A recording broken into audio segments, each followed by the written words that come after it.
Sir, याची पार्श्वभूमी अशी आहे की आपल्या ह्या लांबलेला पाऊस आणि त्या अनुषंगाने आलेली हीट वेव्ह यामुळे आमच्या विद्युत यंत्रणेवर प्रचंड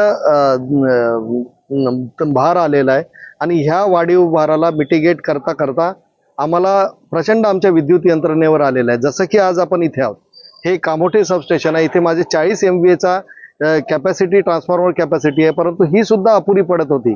तशीच परिस्थिती माझी खांदा कॉलनी आणि कळंबोली या भागात सुद्धा होत होती।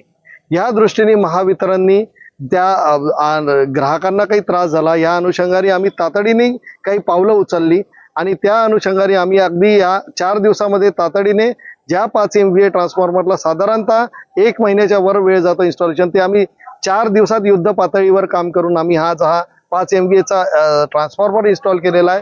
तसंच खांदा कॉलनी आणि ह्या भागातनं सुद्धा आम्ही काही केबल्स आणि म्हणजे आमच्या वाहिनी जी आहे त्या वाहिनीला आम्ही एक्सटेंड करून त्यामध्ये लोड नियंत्रित करण्याचा प्रयत्न केला। त्यामुळे खांदा कॉलनी, कळंबोली, कामोठे ह्या सर्व भागामध्ये एक आपल्या सर्वांना मी म्हणजे आपल्या मार्फत एक आवाहन करू इच्छितो की आम्ही महावितरणनी पूर्णपणे ह्या सर्व गोष्टीची काळजी घेतलेली आहे आणि इथून पुढे आपला विद्युत भार नियंत्रित राहील याची आम्ही पूर्णतः काळजी घेतोय।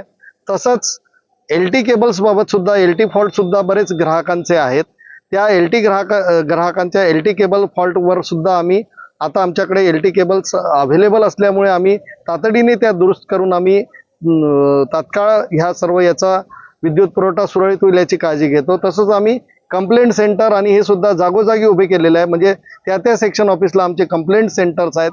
या कंप्लेंट सेंटरमुळे त्या ठिकाणी त्या ग्राहकांना व्यवस्थितपणे त्यांची विद्युत पुरवठा खंडित झाली किंवा केव्हा चालू होईल याची सुद्धा माहिती त्यांना तात्काळ मिळेल आणि ग्राहकांना तत्पर सेवा मिळेल याकरता सर महावितरण सज्ज आहे आणि आम्ही त्या पद्धतीने प्रयत्नशील आहोत। धन्यवाद।